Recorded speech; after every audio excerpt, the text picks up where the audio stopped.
तप्त मानस शांत हूँ जिनके गुणों के गान में मेरा भगवान महान जिनके।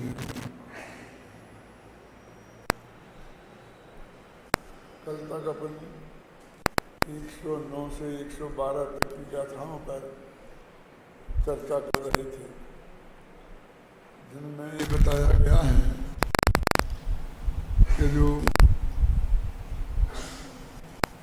परद्रव्य कर्मों का जो बंध होता है उनका कर्ता कौन है, वो उनके कर्तृत्व में 4 प्रकार के सामान्य प्रत्यय और 13 प्रकार के विशेष प्रत्यय बताए गए थे। 4 प्रत्ययों में मिथ्यात्व, अविरति, कषाय और योग हैं और उनके 13 भेदों में 13 गुण स्थान हैं। और उससे अंत में ये निष्कर्ष पर पहुंचे कि जीव और प्रत्यय, जीव जो बंध का कारण है वो प्रत्यय हैं, जीव नहीं है। अब कोई ऐसा सोच सकता है कि यदि ये प्रत्यय जीव से अनन्य हो, अनन्य माने एक हो, तो फिर आत्मा को उनका कर्ता कहा जा सकता है। क्योंकि इसके मन में ये बात है कि मैं नहीं करूँगा कर्म तो उन कर्मों का फल मुझे क्यों भोगना पड़ेगा, और ऐसा मानता है कि कर्मों का फल तो मैं भोग ही रहा हूँ, है ना।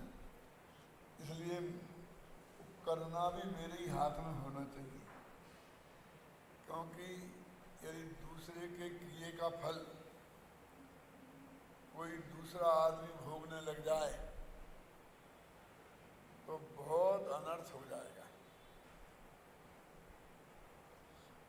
क्योंकि मैं भोग रहा हूँ इसका मतलब यह है कि मैं ही, मुझे कर्ता भी होना चाहिए। यदि एक करे गलती और दूसरा भोगे तो इस सिद्धांत के हिसाब से ऐसा हो जाएगा, करे मूछ वाला पकड़ा जाए डाढ़ी वाला। और जो न्याय लोक में भी मान्य नहीं है। बौद्ध लोग ऐसा मानते हैं क्योंकि वो सर्वथा क्षणिकवादी है। वो कहते हैं प्रति क्षण दुनिया बदल जाती है, जो मैं कल था वो आज नहीं हूँ। 1 मिनट पहले का हुक्मचंद बिल्कुल अलग था, दूसरे मिनट के बाद का हुक्मचंद बिल्कुल अलग है। फिर अपन उनसे पूछते हैं भैया ऐसा है तो जो हम कल की बात हमें याद है वो क्यों है, तो उसका वो जवाब देते हैं वो जो पिछला हुक्मचंद है वो अगले हुक्मचंद को सारा चार्ज समझा के जाता है। जैसे कि एक कर्मचारी होता है, वो जो ड्यूटी पे से जाता है, रेलवे का बुकिंग करने वाला है, तो वो टिकट बेचता है। फिर जब वो उसकी ड्यूटी खत्म होती है तो दूसरा आदमी ड्यूटी पे आता है, तो उसे रोजाना वो चार्ज समझाना पड़ता है कि देखिए इतना पैसे हैं, इतना टिकट बिक गए हैं, ये सब उनको बताना पड़ता है। क्योंकि उसका जिम्मेवार कौन होगा, कोई घट जाएंगे पैसे तो बाद में कौन करेंगे।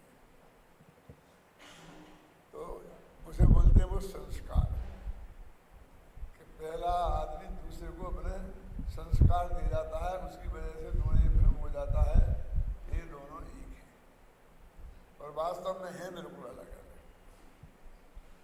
तो उसके लिए आचार्य संबंध बदने आत्ममीमांसा में बहुत मजाक उड़ाई है, और ऐसा कहा है कि फिर तो ऐसे ही हो जाएगा ना कि एक आदमी ने मारने का विचार किया और वो तो उसी समय नष्ट हो गया।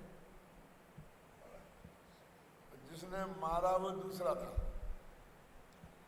फिर उसकी वजह से उसे जो बंद हुआ वो तीसरा था, क्योंकि वो तो मार के उसी वक्त खत्म हो गया। और जो फिर जेल में गया था वो छूटा नहीं, वो छूटने वाला दूसरा ही था।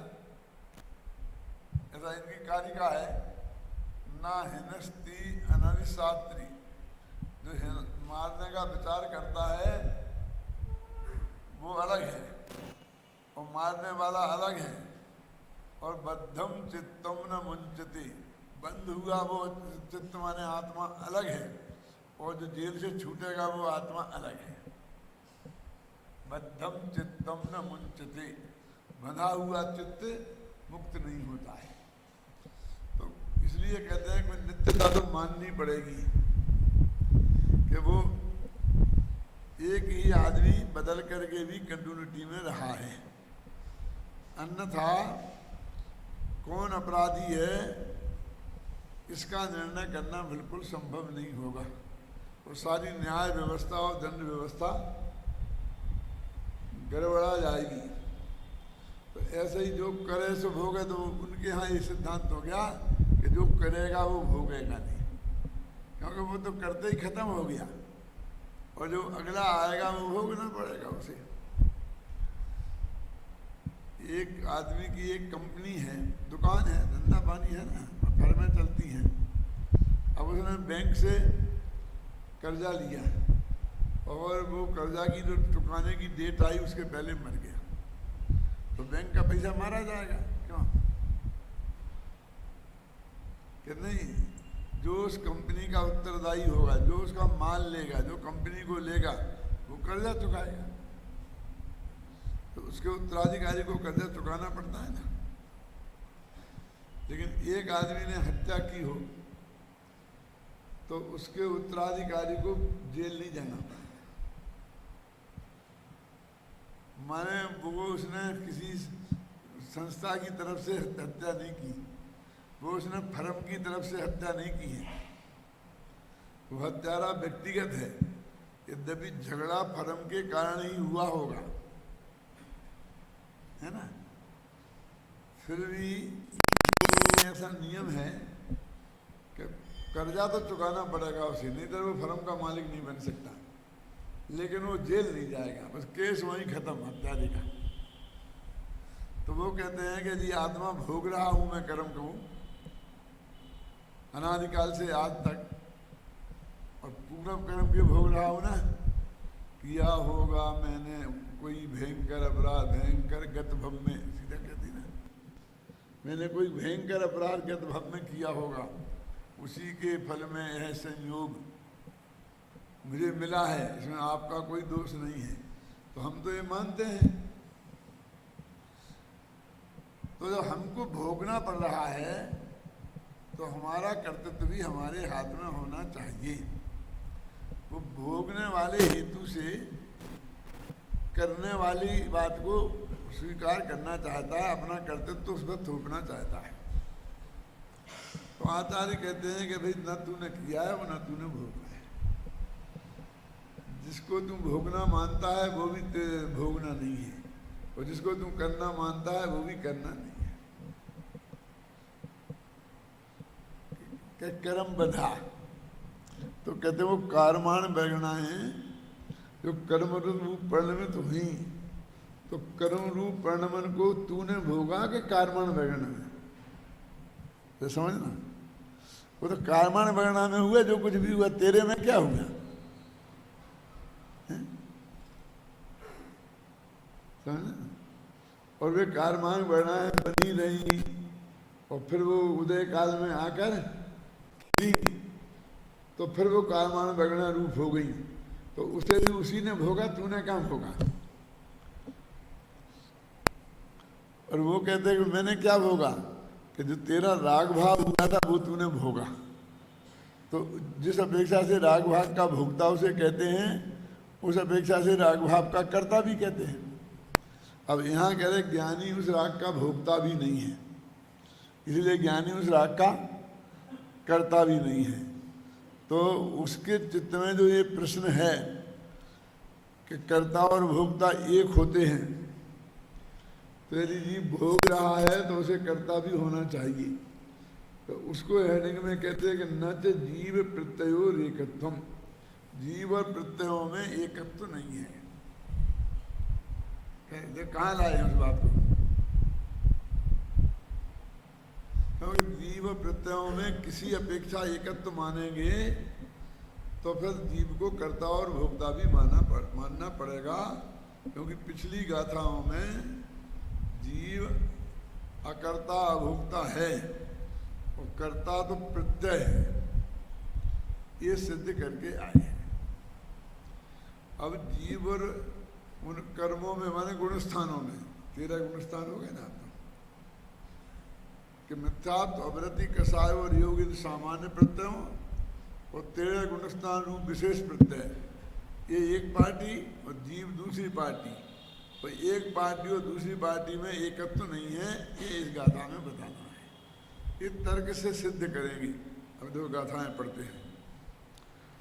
जय जीवस्य अनन्नवे ओगो को वित्त यदि अनन्नो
कहता है कि जय जीवस्य अनन्यो उपयोगो, जैसा जीव से उपयोग अनन्य है, ज्ञान दर्शन उपयोग है ना, और जीव दोनों एक ही है, जीव और वे दोनों एक ही मुगुण है, मुद्रव्य है, वो अनन्य है। ये अनन्य और अन्य अन्य का अर्थ क्या है? देखो यहाँ ये नहीं कह रहे हैं कि भिन्न भिन्न है, ये कह रहे हैं अन्य अन्य है। भिन्नता दो तरह की होती है, सुनो। एक को बोलते हैं पृथकता और दूसरी को बोलते हैं अन्यता। अब इन दोनों में अंतर क्या है? प्रवचन सार के गेय तत्व प्रज्ञापन में बहुत बढ़िया तरीके से समझाया है। कहते क्या अंतर है इनमें? जब दो द्रव्यों के बीच में भिन्नता बताई जाती है तो उसे पृथकता बोलते हैं, कि मैं पृथक हूं और ये रूमाल पृथक है, समझे ना। और जब एक ही द्रव्य के गुण और पर्याय के बीच में, द्रव्य और गुण में, द्रव्य और पर्याय में, गुण और पर्याय में, एक गुण दूसरे गुण में, एक पर्याय का दूसरी पर्याय में जो भिन्नता बताई जाती है उसे बोलते हैं अन्यता। ध्यान रखो, क्योंकि फिर बाद में आपको ख्याल में इस तरह का प्रयोग बहुत आएंगे। अन्यता और भिन्नता में क्या अंतर है? स्त्री पुत्र, मकान जायदाद, रुपए पैसे और शरीर, इनसे मैं भिन्न हूं, मैंने पृथक हूं। और मोह राग देश और एक उपयोग, इनसे मैं अन्य हूं।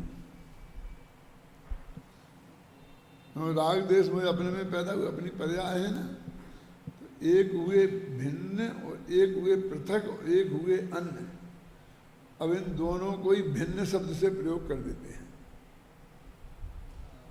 अब हमें बारीकी से समझना पड़ेगा कि भिन्नता अन्यता के अर्थ में है कि पृथकता के अर्थ में है। और इसे हम प्रयोग तो वास्तव में बारीकी से ऐसा ही करना चाहिए, अन्यथा बहुत भ्रम फैल जाते हैं। लेकिन शास्त्र में भी नहीं ध्यान रखा इतना।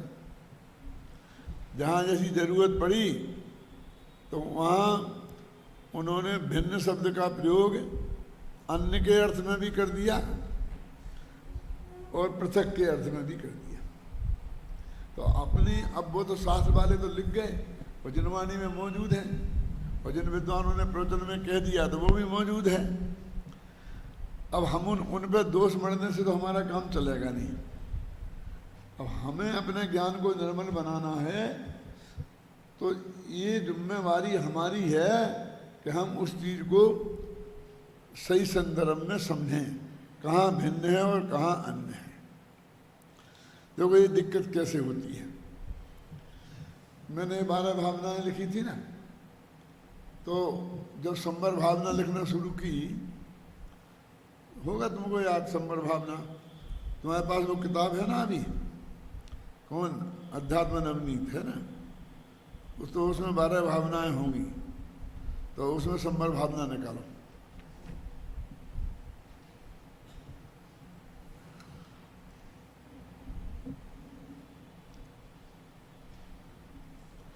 संवर भावना में यहाँ से शुरू किया है कि देह देवल में रहे पर देह से जो भिन्न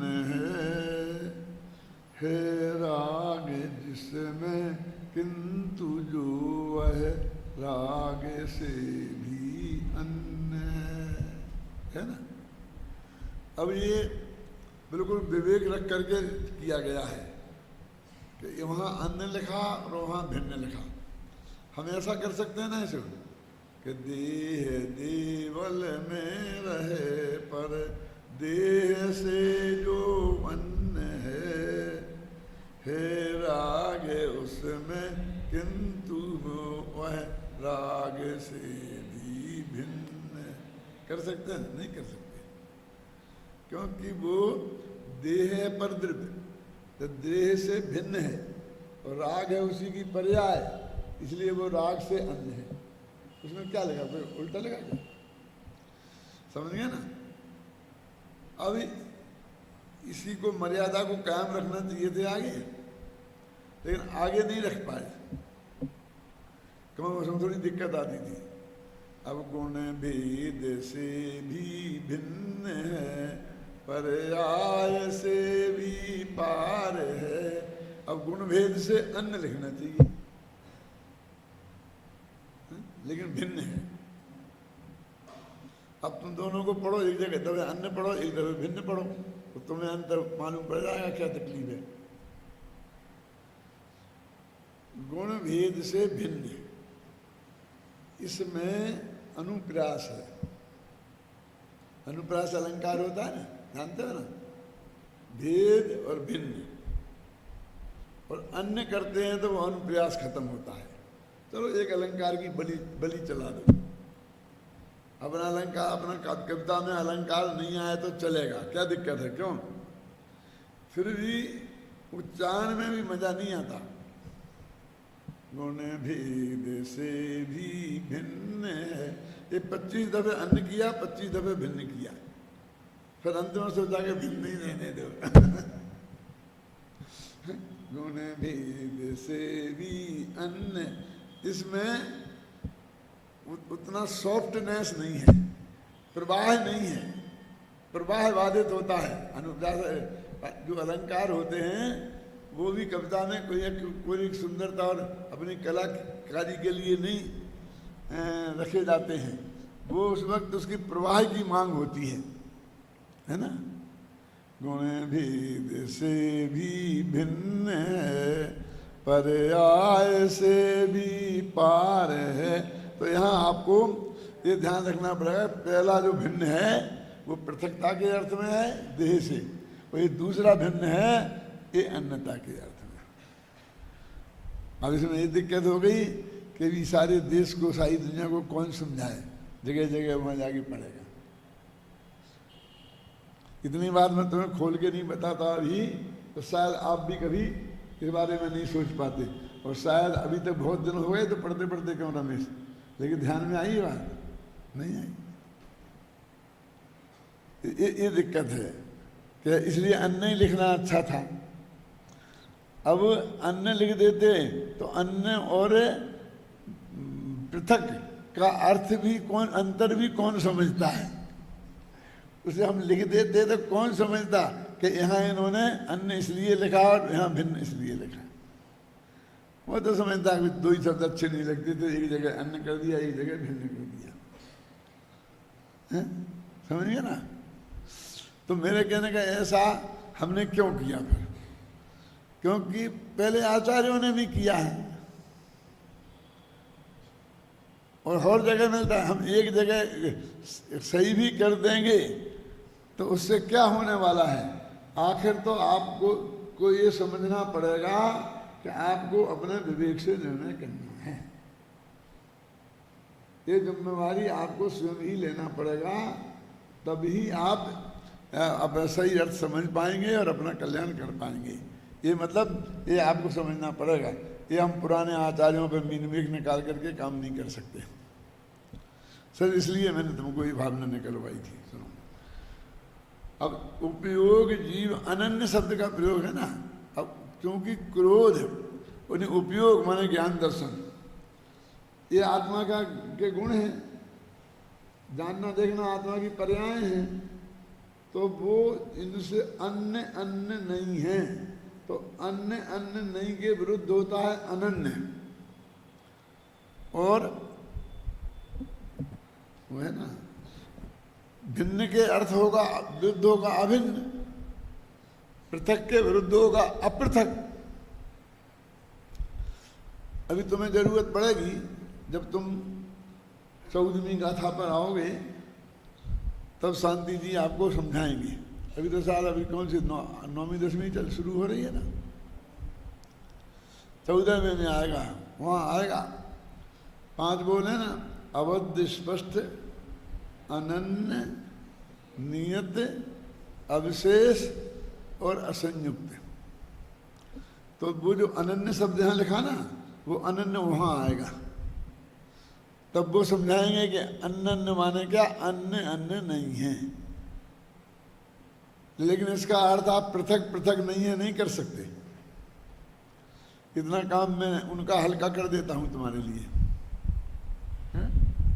कि अनन्य पद में ख्याल में है ना, क्या काय का विषय कि मनुष्य अलग है और देव अलग है, अन्य अन्य है, अनन्य नहीं है। क्योंकि भाई एक ही जीव की 2 पर्याय है ना,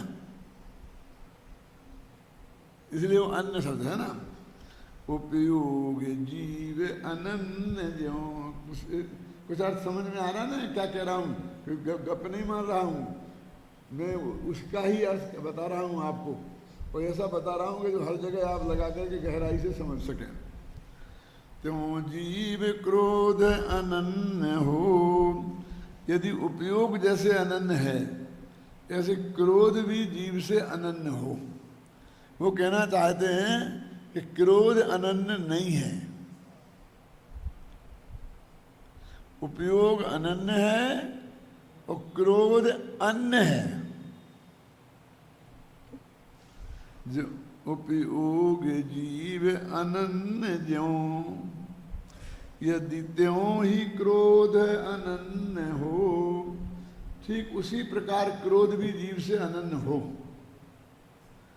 तो जीव और अजीव दोनों एक ही हो जाएंगे। फिर जीव अजीव में फर्क ही क्या रहा, जीव से क्रोध है अजीव और आत्मा है ज्ञान है जीव। जैसा ज्ञान अनन्य है ऐसा क्रोध भी अनन्य हो जाएगा, तो जीव और अजीव एक हो जाएंगे। आप समझे अर्थ आ गया ना ख्याल में उनका। देखो ये जो बात मैंने आपको समझाई है, अब इस गाथा को पढ़ो तो पद्यानुवाद को, तो तुम्हारी समझ में एकदम साफ साफ आ जाएगा।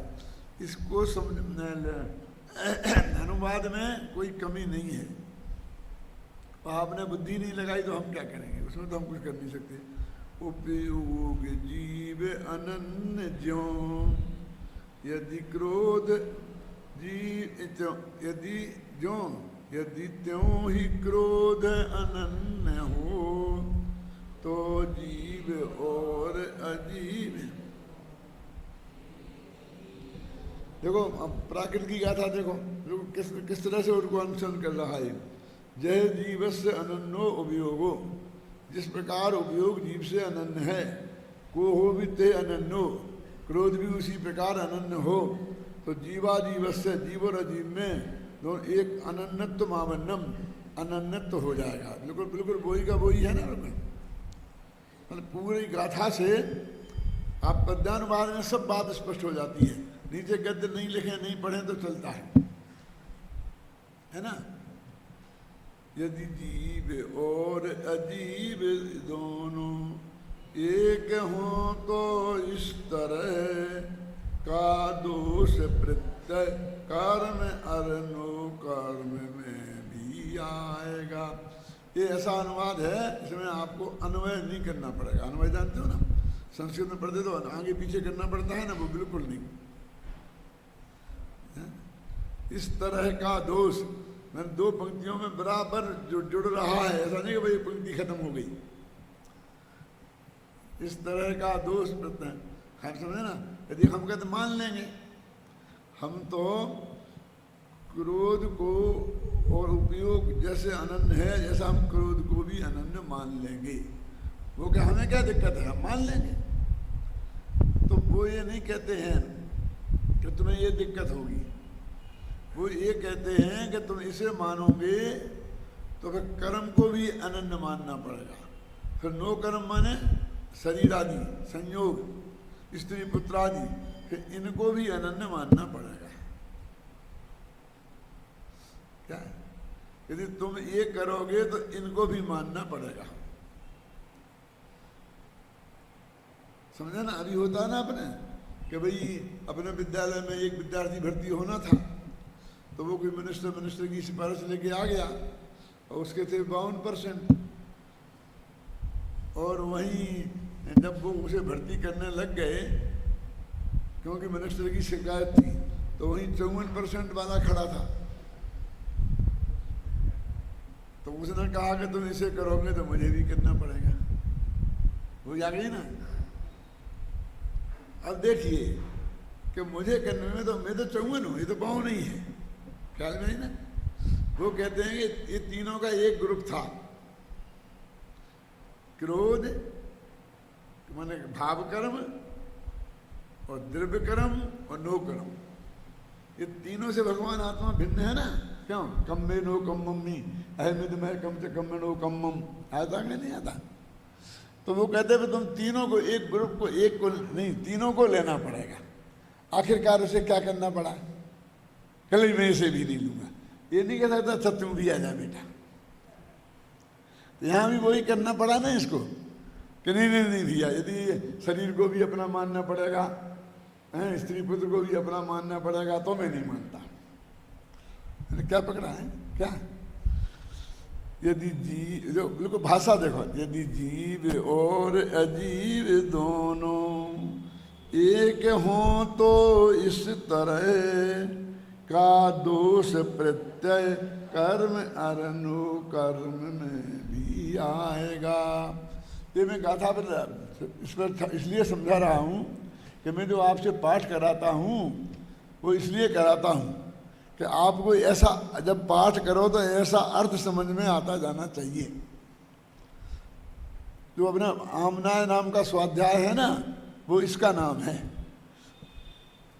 कालाक्ष से हमारे समझ कुछ नहीं आ रहा, हमने भक्तंबर का पढ़ लिया पूरा, उससे कुछ भी होने वाला नहीं है।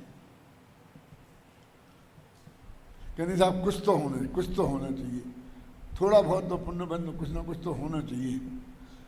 क्यों? कुछ होना चाहिए, नक्की करना है ना आपको, तो होगा। आपका गला खराब होगा, आपका आधा घंटा का समय खराब होगा, ये मनुष्य का बहुत कीमती समय आपका चला जाएगा। ये होगा। संसार रंच मात्र भी कम नहीं होगा, बस इतना आप समझ लेना। बहुत स्पष्ट है बात। ये कहना भले ही बहुत कठिन हो, चल रहा है ना, तुम्हें यही रखा अभी तुम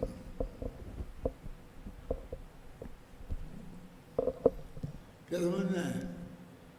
वस्तु स्थिति है, क्योंकि गले ने तकलीफ उठाई है, और गले में तकलीफ होगी तो गले तकलीफ से अच्छा थोड़ी होता है। खूब चिल्ला चिल्ला करके तुम कि सारा गांव सुन ले और चिल्ला चिल्ला के भक्तामर का पाठ करो, लेकिन उस पंक्ति का भाव तुम्हें भासते ही नहीं हो, क्यों? तो रट लिया है, तो उससे और क्या होगा बोलो? मोहल्ले वाले डिस्टर्ब होंगे कि नहीं साहब उन्हें भी लाभ मिल जाएगा भक्तामर के पाठ का। उन्हें क्या मिल जाएगा? कुछ अर्थ तो समझ में उनके आएगा नहीं। ऐसे जबरदस्ती का लाभ किसी को कुछ नहीं मिलता है।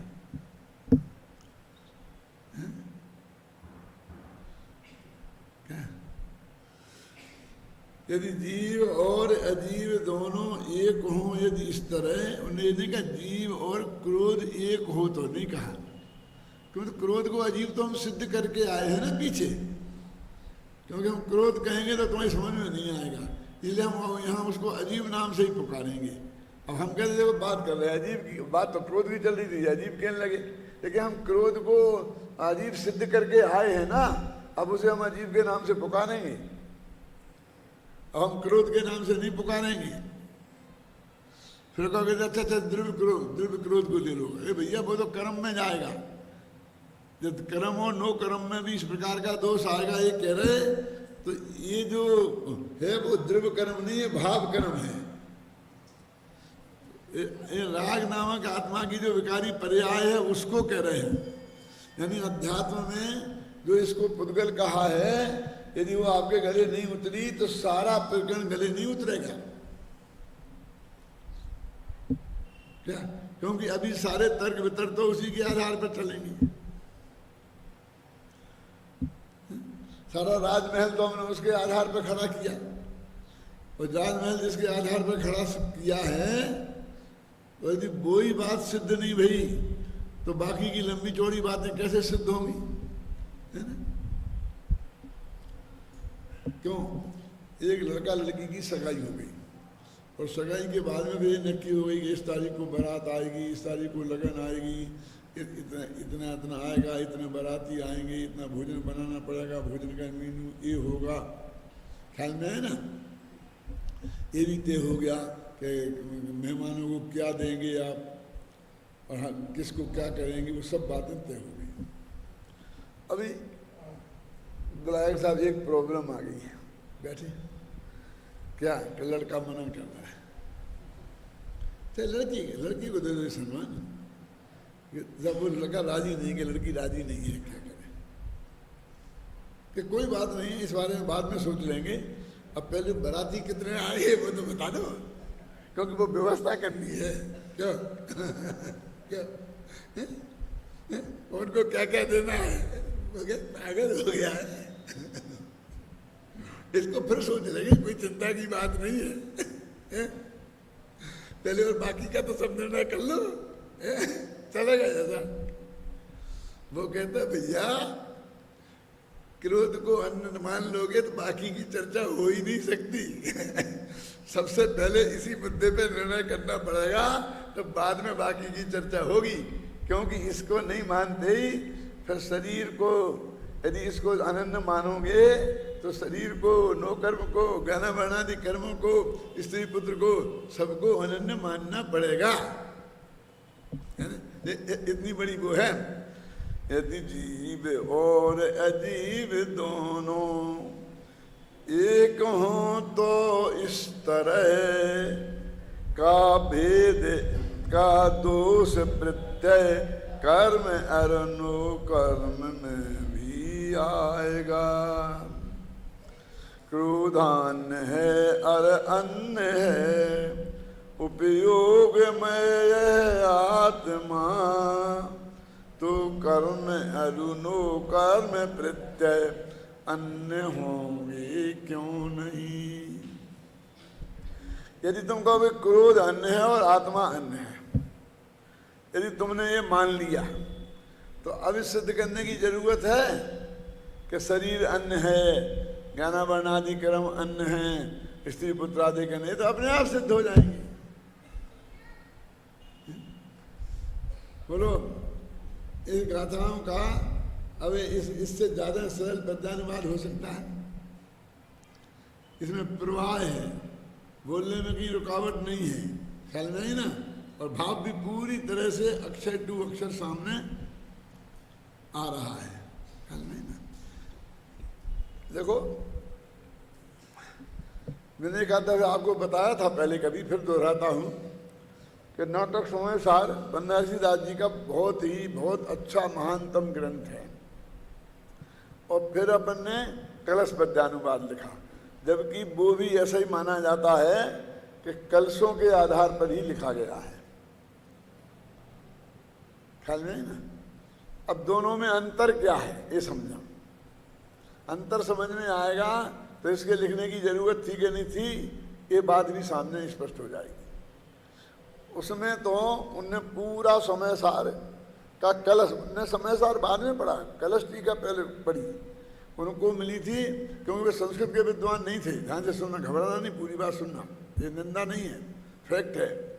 तो पांडे राजमल जी जो थे, उनने कलश टीका लिखी थी, वो उनको किताब दी गई सबसे पहले पांडे रूपचंद जी के द्वारा। ये पांडे रूपचंद जी कौन है? भणे रूपचंद सुदेव जिनवर जगत मंगल गावहीं, ये पंडित कल्याण ग्रह पर बोलते थे आप, वो रूपचंद जी वो हैं। तो उनने कलश टीका दी, तो उनने कलश टीका के आधार पर कलशों को पढ़ा, वो अर्थ समझा, सीधा संस्कृत से समझ नहीं सकते थे। तो जो उनके दिमाग में स्पष्ट हुआ और जो जो भाव जब जब जमता गया, तब तक वैसे वो कवित्व लिखते गए। ऐसा नहीं पहले से पहले गाथा से शुरू की हो अंत तक लिखी हो, सब शुद्ध ज्ञान अधिकार के आज लिख दिए, जीवा जीवाधिकार के 10 दिन बाद लिखे क्या? वो कोई बंध के आदि से अंत तक उन्होंने अनुवाद नहीं किया। जो जो वस्तु स्थिति उनके दिमाग में स्पष्ट होती गई, कलश टीका के आधार पर उन्होंने खुद लिखा है, उसमें उसकी प्रशस्ति पढ़ो अंत में, पांडे राज मल्ल जिन धर्मी नाटक समय सार के मनमी तीनी तिनकीनी है बालबोध टीका। और उसे पढ़कर मैंने ये समझाया, मुझे रूपचंद जी ने ये बात दी, ये लिखा है उसमें, ये मैं अपनी तरफ से नहीं कह रहा हूं, उनने खुद लिखा है उसी में।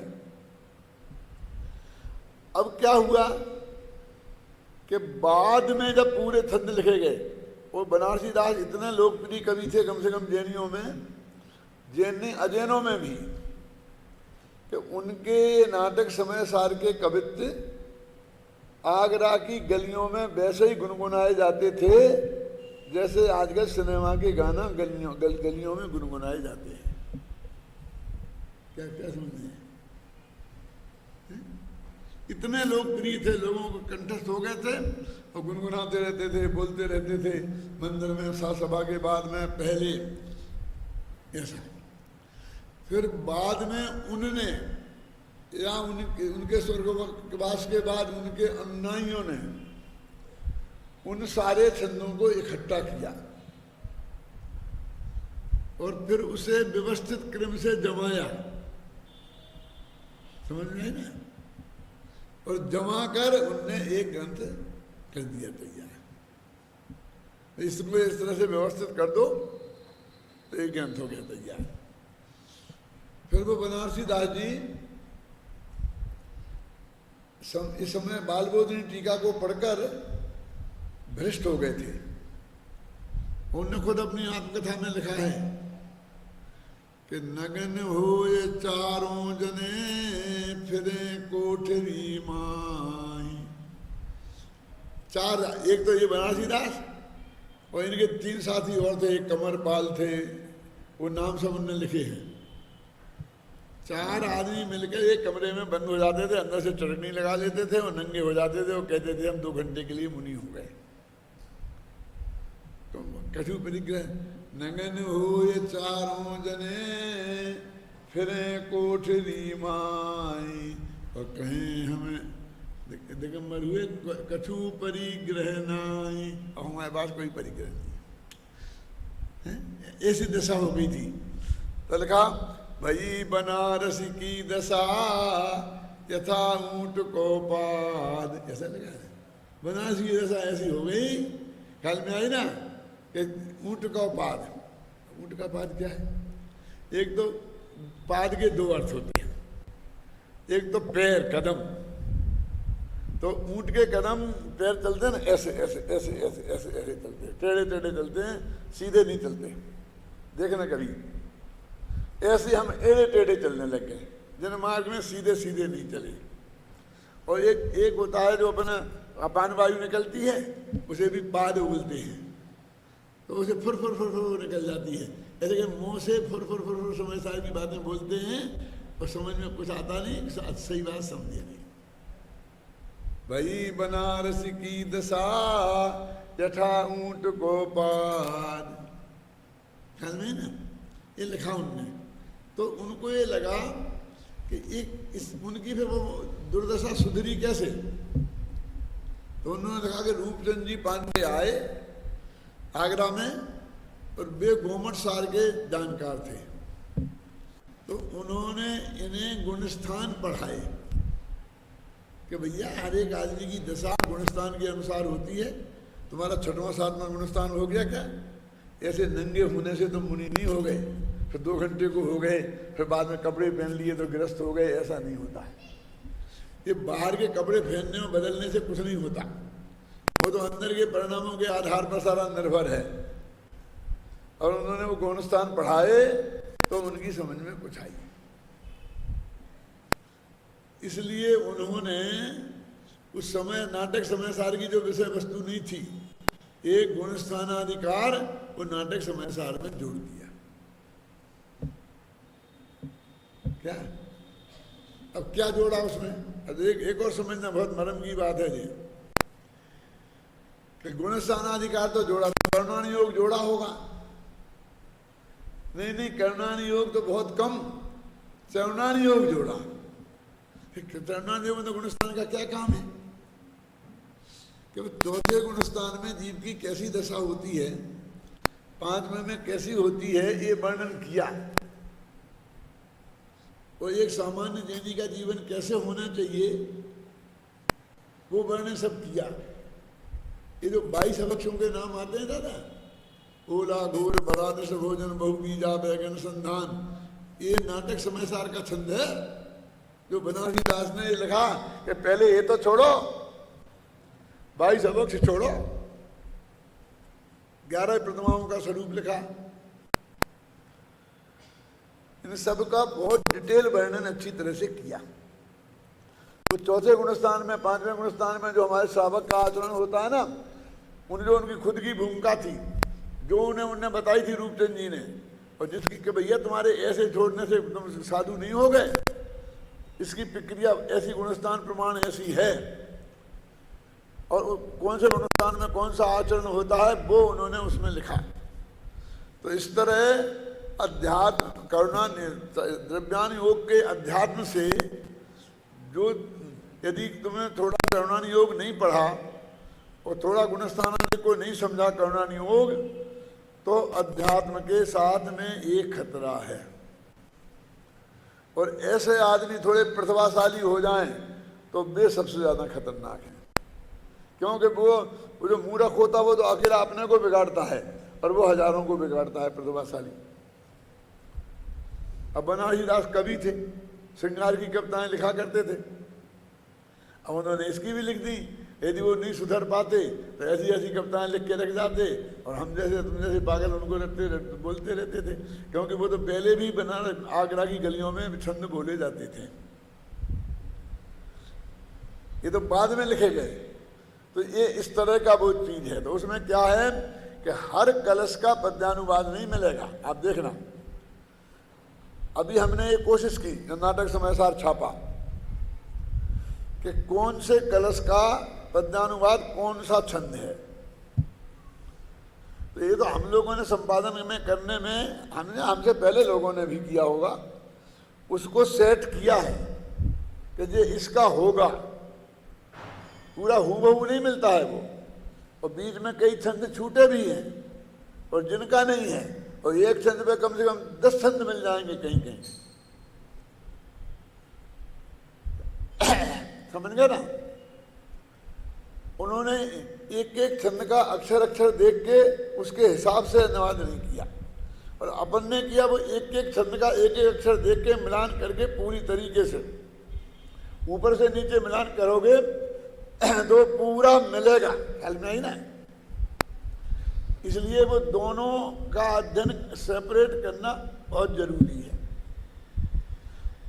क्योंकि उसमें जो सौंदर्य है वो अपनी चीज है और इसमें जो है वो बिल्कुल अलग चीज है। दो चीजें अलग अलग है। ये अंतर आपके ख्याल में आए ना? वहां हर छंद का वैसा नहीं मिलेगा। अब मैं उदाहरण के लिए बताता हूं। कोई आदमी धोबी के सदन गयो, पहरो परायो वस्त्र और अपनो मान लियो है। ये छंद पढ़ते हो ना आप? अब देखो कौन से कलश का पद्यानुवाद है ये बताओ। कोई कलश ही नहीं है ऐसा। क्या तो क्या है कि आत्मख्याति जो टीका है उस टीका में है। अब राजमल जी ने वो कलश टीका लिखी तो साथ में वे संस्कृत के विद्वान थे, तो उन्होंने वो आत्मख्याति भी पढ़ी थी, तो वो उदाहरण उठा करके उन्होंने अपनी कलश टीका में लिख दिया। तो इन्हें तो कलश टीका पढ़ी थी, वे समझ कलश का ही टीका ही का अनुवाद है, तो उन्होंने वो उदाहरण इसमें लिख दिया।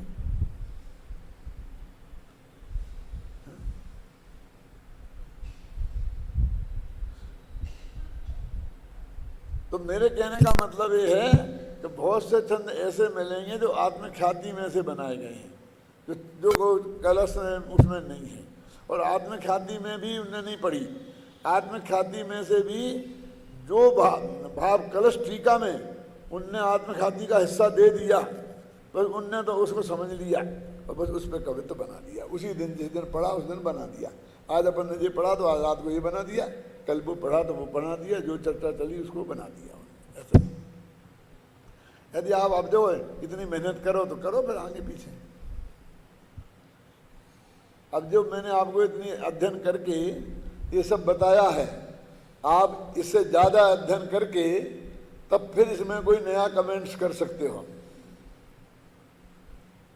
क्या, और बारीकी से उसको देखो तो कर सकते हो। तो कहाँ फुर्सत, किसको फुर्सत है उसकी?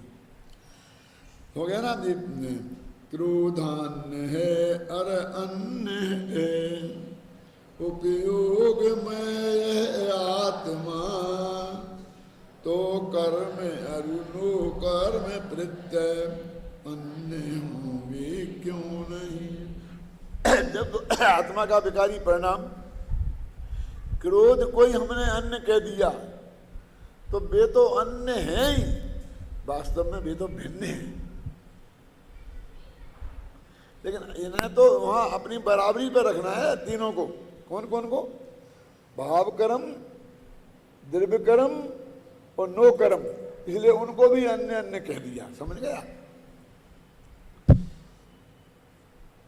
क्योंकि समय सार की ये टोन है, कम में नो कम्मम है विनिमय कम से कम में नो कम्मन, कम्म से परिणामम नो कम्म से तहीव परिणामम। ये पहली पंक्ति बोली है मैंने 19वीं गाथा की, और दूसरी पंक्ति बोली है 75वीं गाथा की। तो उन्होंने तीनों से भेद विज्ञान कराया है, तो एक साथ कराया है। अब ये बारीकी में अभी वो आपको नहीं लेना चाहते हैं कि ये अन्य है कि भिन्न है, हैं? क्योंकि अभी तो उन्हें एक साथ सिद्ध करना है ना। तो जो जिससे भिन्न होगा वो अन्य तो है ही है। अन्यता वाली जो पृथकता है वो जरा कमजोर है, और भिन्नता पृथकता वाली जो भिन्नता है वो जरा मजबूत है। तो जब यही भिन्नता है तो वो तो होगी ही होगी। ख्याल में आई ना? देखो, अब मैं नहीं समझता हूँ कि गाथा का अर्थ पढ़ने की अपन को जरूरत है। अब अपन टीका पढ़ते हैं। अब इसमें कुछ माल ले नहीं गया है ज़्यादा, पढ़ लेंगे तो आज अपन इससे आगे आगे बढ़ सकते हैं। जिस प्रकार जीव के उपयोगमयी होने के कारण जीव से उपयोग अनन्य है, उसी प्रकार यदि ऐसी प्रतिपत्ति की जाए कि जड़ क्रोध भी जीव से अनन्य ही है, तो चैतन्य रूप जीव और जड़ क्रोध के अनन्यत्व के कारण जीव में उपयोगमयता के समान जड़ क्रोधमयता भी आ जाएगी। ये देखो बार बार जड़ शब्द का प्रयोग कर रहे हैं ना, क्योंकि तुम क्रोध को, लेकिन ये क्रोध कार्बन बिगड़ने वाला नहीं है, ये आत्मा का क्रोध जो है पर्याय, उसको जड़ कह रहे बार बार, क्योंकि वो जानते हैं कि तुम्हारे दिमाग में घुसा हुआ है कि वो तो चेतन है, वो तो चेतन का परिणाम है। इसलिए मूल संस्कृत में यही है जो मैंने अभी हिंदी में पढ़ा, पढ़ो संस्कृत पढ़ना। यदि यथा जीवस्य तन्मयत्वाद जीवाद अनन्यम उपयोगा तथा जड़ा क्रोधा अपि अनन्या एव प्रतिपत्ति। बिल्कुल हूबहू लिखा कि नहीं, हूबहू है, बिल्कुल अक्षर अक्षर है, घबराना नहीं। घर पे शांति से मिला लेना, संस्कृत जो जानते हैं वो मिला लेना। ऐसा होने पर भी जो जीव है वही अजीब सिद्ध होगा। इस प्रकार अन्य द्रव्य का लोप हो जाएगा। अब ये टीका में उन्होंने नई बात जोड़ी है कि इससे क्या दिक्कत है, हो जान दो, वो जीव अजीब हो जाए, हो जान दो, क्या अजीब जीव हो जाए, हो जान दो, ऐसे वो कह रहा है। आगम में नहीं है, नहीं रहने दो, हमें क्या दिक्कत है कि शास्त्र में लिखा होगा कि तुम तो शास्त्र पर ही शंका करता, तेरे से क्या बात करें, हैं? हो जाएगा। तो कहते भैया पहले दिन का पाठ खत्म हो जाएगा कि द्रव्य दो हैं, जीव और अजीब। जीव और अजीब अनन्य हो जाएंगे तो दो प्रकार के द्रव्य ही नहीं रहेंगे। तो कि नहीं रहे तो तुम जा भाई, अब तेरे से हमें बात नहीं करना है। तुझे तो कुछ भी कहेगा, हाँ चले जाएंगे, दे जाएंगे, चले जाएंगे। हैं?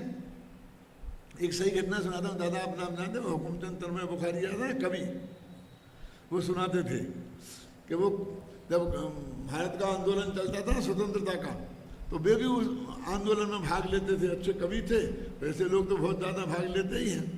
फिर जब जाके सबकी गिरफ्तारियाँ हुई तो वे सब छिप जाते थे, अंडरग्राउंड हो जाते थे, तो वे भी अंडरग्राउंड हो गए। अब उनका एक दोस्त आया उनके पास मिलने, बोले चलो साहब जब हम बाजार में चाय पियेंगे, ऐसा करेंगे। कि नहीं भैया, मेरे पीछे पुलिस पड़ी हुई है और मेरा वारंट निकला हुआ है, तो मुझे पुलिस ले जाएगी। नहीं, कैसे पकड़ लाएगी, मेरी जिम्मेवारी। बहुत मैंने किया, माने नहीं कि मेरी जिम्मेवारी, मेरी जिम्मेवारी। पुलिस साहब उसके साथ चले गए तो मैं जाकर पुलिस आई, वो पकड़ लिया। तो मैंने कहा भैया क्या, तो मैंने कहा नहीं मेरी जिम्मेवारी। उसने हथकड़ी डाल दी, पुलिस ले डाल ली। कहा भैया तेरे से मैंने कहा था ना, कि मैं कब बदलता हूँ, मेरी जिम्मेवारी है ना कि हम जेल ही चले जाएंगे। अब तेरी किस बात की जिम्मेवारी है तो बता। ऐसे जो आदमी गैर जिम्मेवार है, मतलब गैर जिम्मेवारी से बयान देते हैं कि मेरी जिम्मेवारी, मेरी जिम्मेवारी, क्या कीमत है उसकी? साथ में लिखा लिखे ना, तो ऐसा हो जाएगा, हो जान दो, सारे अजीब हो जाएंगे, हो जान दो। इन मूर्खों के साथ चर्चा करना भी अच्छा नहीं है, इनकी बात सुनना नहीं अच्छा है। अब समझ रहे ना? देखो, इसी प्रकार का दोष प्रत्यय कर्म और नो कर्म को भी जीव के साथ अनन्य मानने पर आएगा। अकेला क्रोध ही वो जीव अनन्य नहीं होंगे, बल्कि कर्म, नो कर्म, शरीर, ये सब जीव हो जाएंगे या फिर जीव ही अजीब हो जाएगा। यदि इस दोष से बचने के लिए कि दोनों एक ना हो जाए, यह स्वीकार किया जाए कि उपयोगमयी जीव अन्य है और जड़ स्वभावी क्रोध अन्य है। देखो, तो जिस प्रकार उपयोगमयी जीव जड़ स्वभावी क्रोध से अन्य है, उसी प्रकार जड़ स्वभावी प्रत्यय कर्म नो कर्म भी उपयोगमयी जीव से अन्य ही सिद्ध होंगे, क्योंकि उनके जड़ स्वभावत्व में कोई अंतर नहीं है। जैसा जड़ स्वभाव है वैसे भी जड़ स्वभाव है। जिस प्रकार क्रोध जड़ है, उसी प्रकार प्रत्यय कर्म नो कर्म ये भी जड़ है। इस प्रकार जीव और प्रत्ययों में एकत्व नहीं है। आगे ना क्लियर होगी बात? देखो, अब इसमें देखो क्या क्या वीकनेस है, जरा समझना। यहाँ पर क्रोध को वैसा ही जड़ मान कर बात की जा रही सारी की सारी। यदि वो जिस अपेक्षा से क्रोध चैतन्य की पर्याय है वो बताएंगे खुद, तो उस अपेक्षा से सारी बात फैल हो जाएगी। क्योंकि मेन आधार तो ये है कि हम क्रोध को जड़ मान के सारे तर्क दे रहे वो, अब वो मेन बातें ही सिद्ध नहीं हो तो, और वो उसमें हमें शंका है कि गुस्सा जो हमें आता है वो उसमें रूप रसगंध स्पर्श तो है नहीं, और पुद्गल तो उसे कहते हैं जिसमें रूप रसगंध स्पर्श होता है।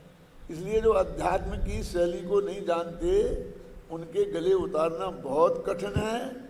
वे आकर के होमर साल निकाल के बताएंगे, ये बताएंगे देखो ये चारित्र गुण की विकारी पर्याय है, ये श्रद्धा गुण की विकारी पर्याय है मिथ्या, तो इसे तुम पुद्गल कैसे कह सकते हो, इसमें रूप रसगंध स्पर्श नहीं है, तत्वासूत्र में लिखा है स्पर्श रसगंध वर्णता पुद्गला। 1000 प्रमाण पेश कर देंगे और उनकी बात शास्त्र के अनुसार तो है ही, अब जनता में वो भी गले उतर जाएगी क्योंकि वह स्थूल है। अब तुम्हारे अध्यात्म की ये शैली है, क्यों न्यारो पूत पड़ोसी बराबर, तुम तो ये कह दिया कि न्यारा हो गया तो पड़ोसी जैसा है, जैसा पड़ोसी का कभी सहयोग मिल जाएगा ऐसा उसका मिल जाएगा। रोजीना की रोटी दाल को तुम्हें बना के नहीं खिलाएगा, उसकी पत्नी तुम्हारी रोजीना की सेवा नहीं करेगी, अस्पताल में जाओगे तो जैसे पड़ोसी जाएंगे जैसे वो भी आ जाएगा, तो उससे तुम्हारा काम तो चलने वाला नहीं है ना। अब कैसी बात करते हो, यहाँ पूत पड़ोसी वाला कैसे हो सकता है, उसके तो तुम सगे माँ बाप हो, म्यूनिसपैलिटी में नाम लिखा है, तुम्हारे पड़ोसी का तो तुम्हारे म्यूनिसपैलिटी में कहीं नाम लिखा ही नहीं है। अब तुम बहस करोगे, लोग कहेंगे हाँ बिल्कुल कैसे हो सकता, बेटा पड़ोसी जैसा कैसे हो सकता है, बेटा तो बेटा है। अरे तुम उस अपेक्षा बात करो, यदि तुम अपनी अपेक्षा पर सही खड़े नहीं रहोगे तो ये बात भी समझाना बहुत कठिन काम है कि न्यारा पूत पड़ोसी के बराबर होता है, ये भी हम किसी के गले नहीं उतार सकते हैं। अंतर समझ में आया कि नहीं आया? इसलिए कहते हैं ये अध्यात्म की अपेक्षा को समझना बहुत जरूरी है, क्योंकि सारा राजमहल इसी के आधार पर खड़ा किया गया है। बाकी क्या